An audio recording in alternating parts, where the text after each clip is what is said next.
I fear not the dark itself, but what may lurk within it. Welcome to Lurk, bringing you creepy, strange, and bone-chilling stories, with your host, Jamie Jackson.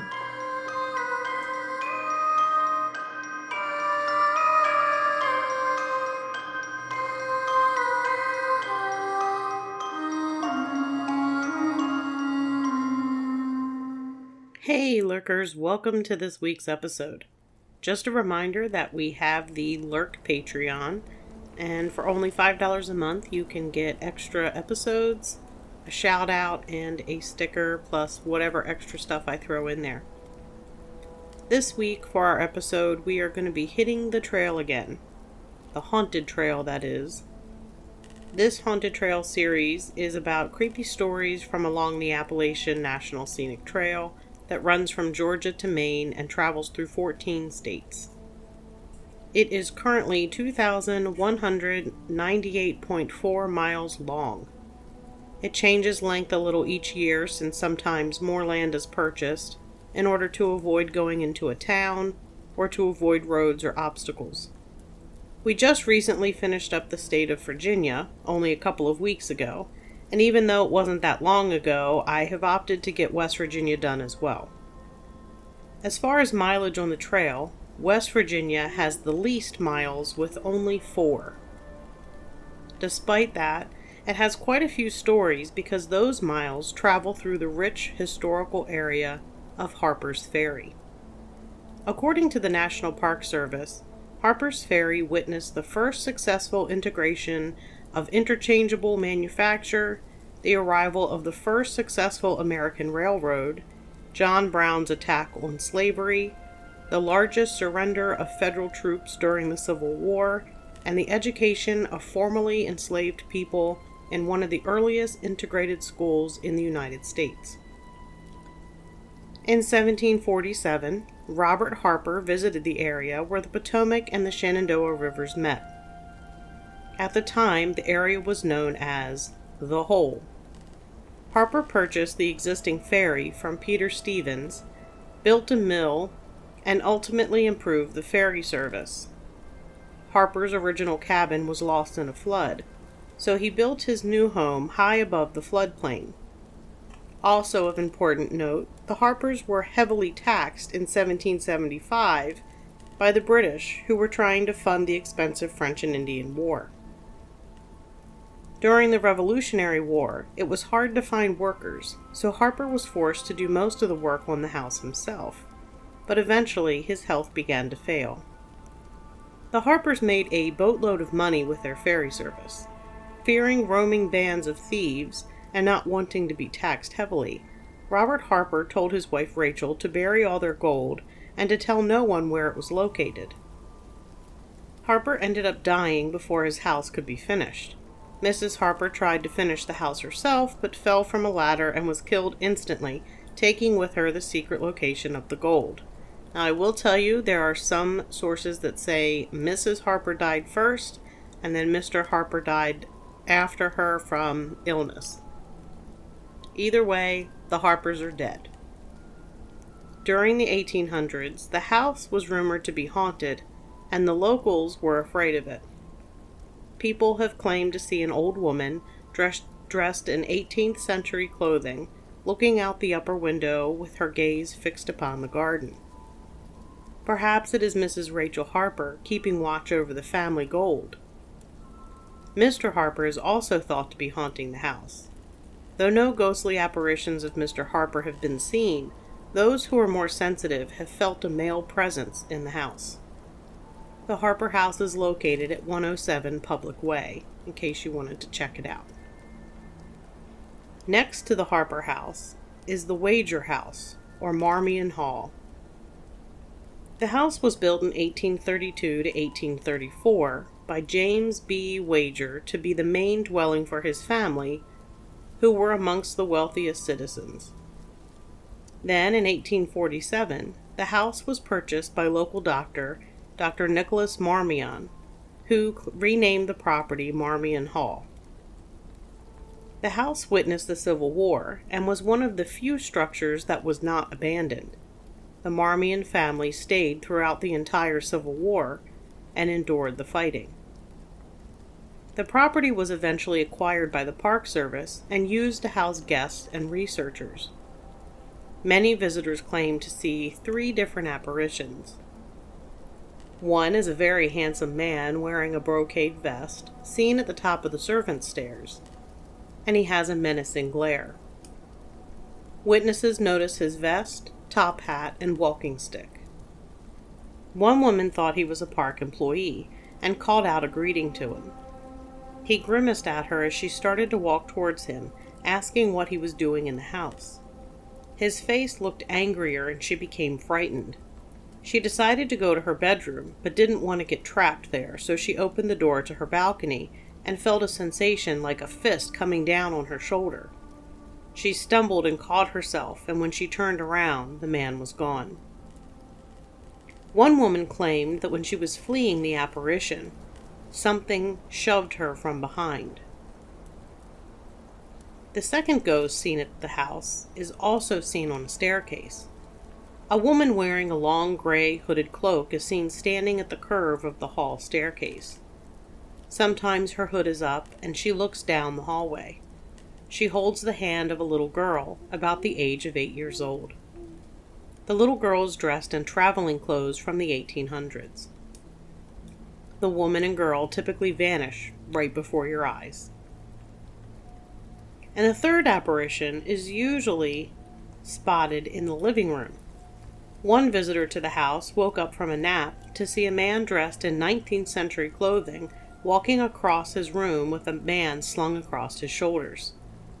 The man on the shoulders appeared to be dead. The apparition carried the dead body across the room out into the hall and vanished.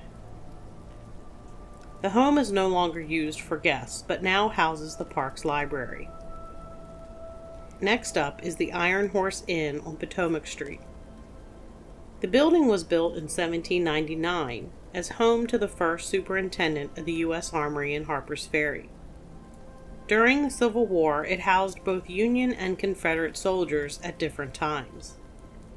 The building was auctioned off after the war and was a private residence until the late 1960s, when it was turned into an inn. In the 1970s, Shirley Daughtry was the owner.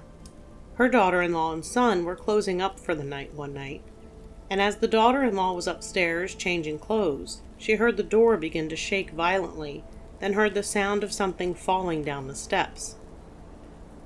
Thinking her husband had fallen, she quickly ran down and met him. He was in a similar panic, thinking she had fallen. During the Civil War, the town was occupied by the Union Army. A young Confederate spy was sent to infiltrate the area. As he walked down Potomac Street, he noticed guards ahead and began walking in the opposite direction. When the guards called for him to stop, he panicked and fled into the nearest building, ran to the top of the stairs, and tried to get into a room. He stumbled into a room full of Union officers. One officer shot the boy in the chest, and the impact pushed him backwards down the steps. It seems now he's doomed to continue the event of his death over and over again. Other things have happened in the Iron Horse Inn. A kerosene lamp was known to hurl itself across the room on a weekly basis. In fact, it flew off its spot in the mantel every Saturday for 9 weeks straight. There's also a ghost who likes to play with water. It has thrown water on the family in the area of the stairs several times. Sadly, with the death of Daughtry, the Iron Horse Inn is no longer operating, and the building was converted to apartments. Another location in Harper's Ferry is the Haunted College or Booth House. John Wilkes Booth, the nationally known actor and later presidential assassin, visited Harper's Ferry several times and rented a room at the cottage, sometimes inviting a lady friend with him. Over the years, the cottage has served many purposes. It was rented to families, and there has been enough talk to earn it the reputation of being one of the most haunted buildings in Harper's Ferry.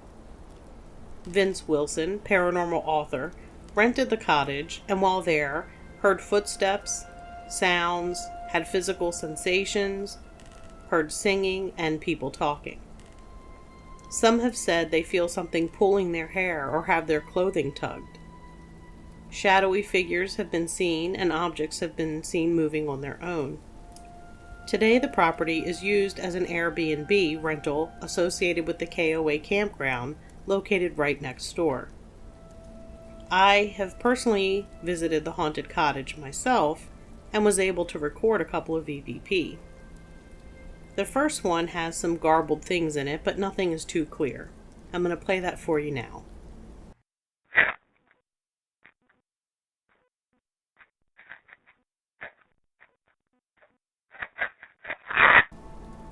Now, the second recording I have doesn't have much in it other than my son, who was very young at the time, asking who was looking at him near the end.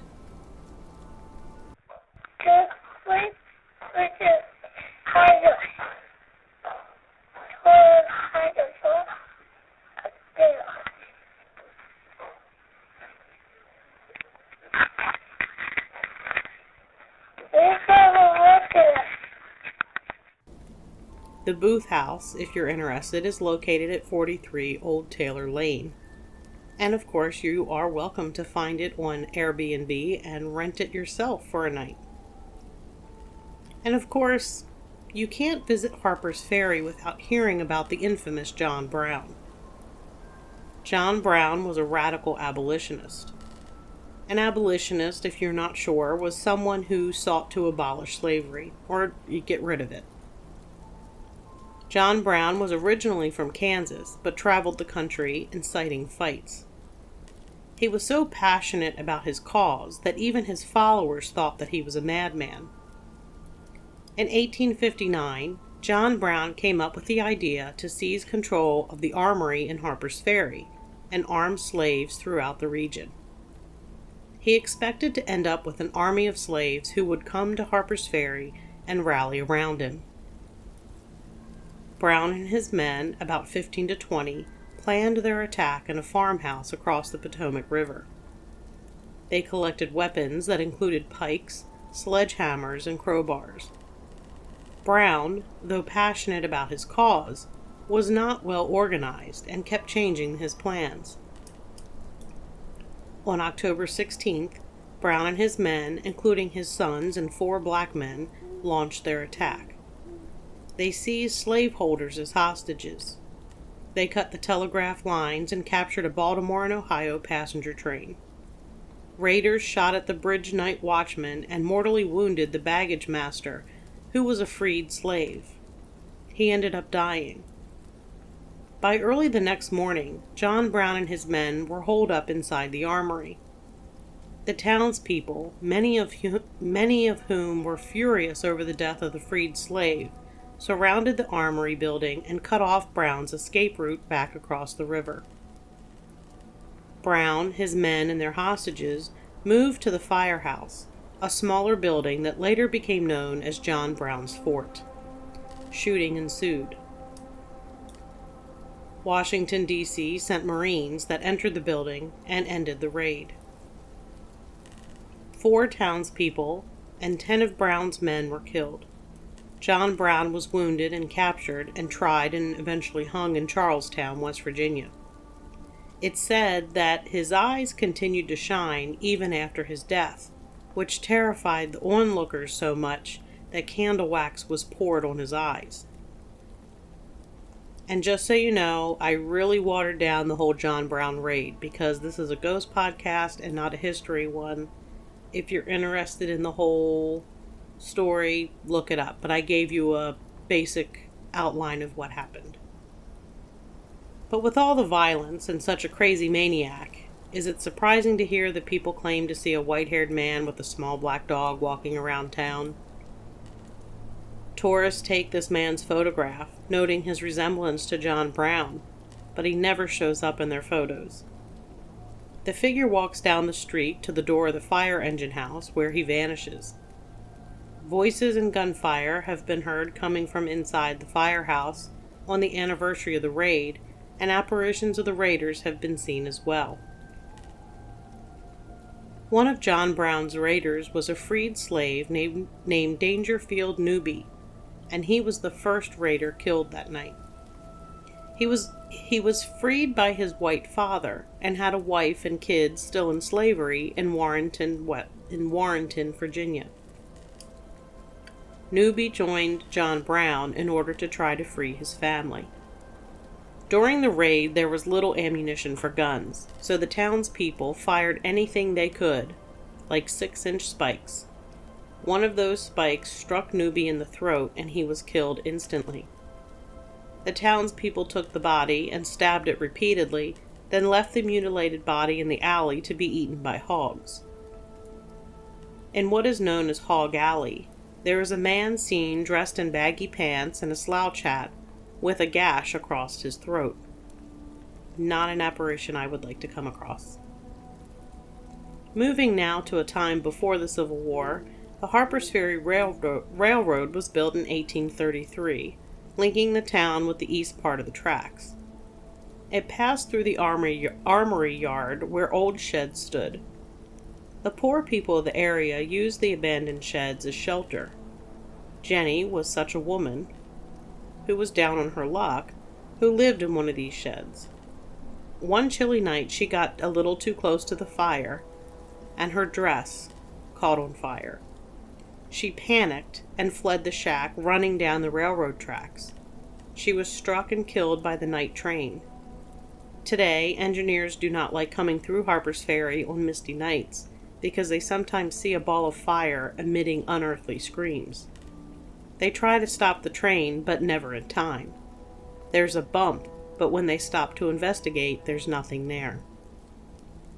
If you hear the whistle blowing wildly, you can be sure Jenny has shown up again.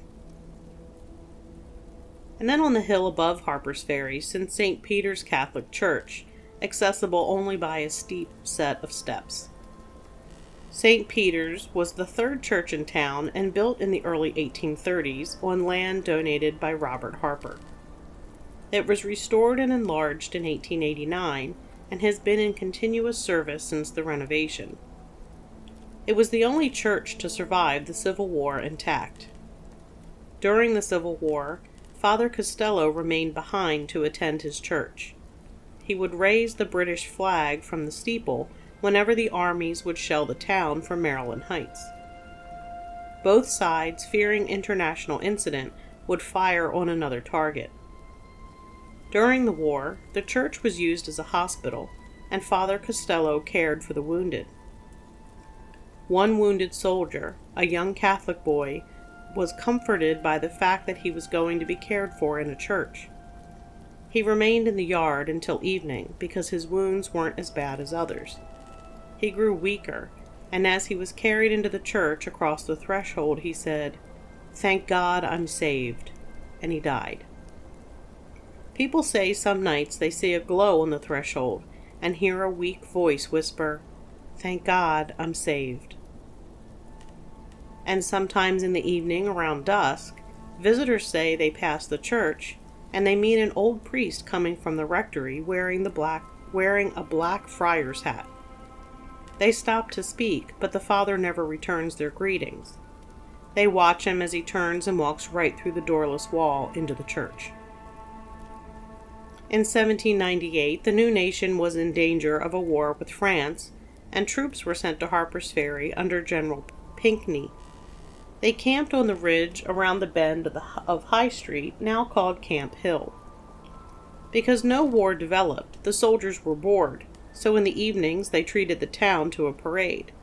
They marched through town playing fifes and drums. Many of the men ended up developing cholera and were buried on the west bank of Camp Hill. Today, residents sometimes hear fifes and drums and go to the window expecting to see a parade, but there's no one there. The music grows closer, then fades away. At the beginning of the Civil War, many thought it would be a short conflict. Silly people. Recruits were enlisted for short periods that did not allow for sufficient training in basic combat. In July of 1861, a force of 100 day men from Ohio were stationed on Maryland Heights. It had been raining hard, so at dinner time they looked for some dry place to build their fire. They found several large ammunition shells and heaped their meager supply of sticks and dry tinder on the shells. While they were all cozy sitting around their blazing fires, cooking their rations, there was a terrible explosion that shook the mountain. All of the men died. And now mysterious lights are seen on Maryland Heights, but when it's investigated, there's nothing there. Other ghostly campfires are seen, accompanied by the smell of sulfur, ghost smoke, and the sounds of cannons firing and bayonets clashing. Maryland Heights is now part of the Harper's Ferry National Park and features hiking trails with spectacular views. There's also some possible buried treasure in the area, and I'm not talking about the treasure buried by Mrs. Harper. There is reportedly a buried treasure between Nolan's Ferry and Monocacy. It can be found if you follow the ghost of the robber who was seen on moonless nights crossing the Monocacy Aqueduct, carrying a lantern. And our last story takes place in Harper Cemetery, which is actually located right along the Appalachian Trail. Dr. Brown, who worked for the U.S. War Department, was sent to Harper's Ferry in the early 1800s to treat ailments of the armory workers. Dr. Brown had spent some time in the West and had learned some healing methods of the Native Americans. He died in 1833, but he apparently believed that he could resurrect himself from the dead. I'm not sure how that works once you're actually dead, though.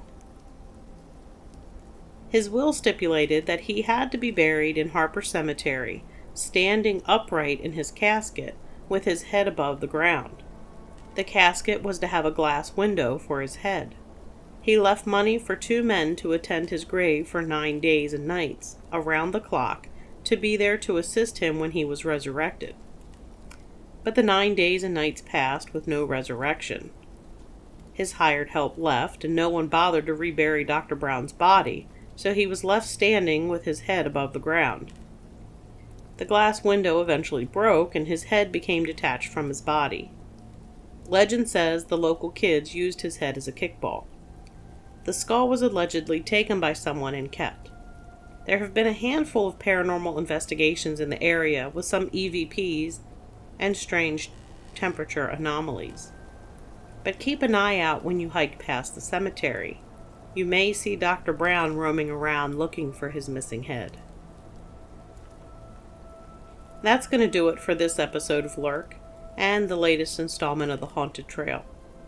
The next state we will be tackling is Maryland, so look for that in the near future. Remember, you can find Lurk on Spotify or wherever it is that you listen to your favorite podcasts. You can also find episodes at lurkpodcast.com, where you'll also find links to our social media accounts. Make sure you follow or like us on Facebook, Instagram, or Twitter. We have 2 vendor shows coming up, one August 26th in Reynoldsville, Pennsylvania, and September 30th in Whitehall, New York. I also have some investigations and research planned for locations near both of those vending shows. Don't forget about the Patreon account, and until next time, keep lurking.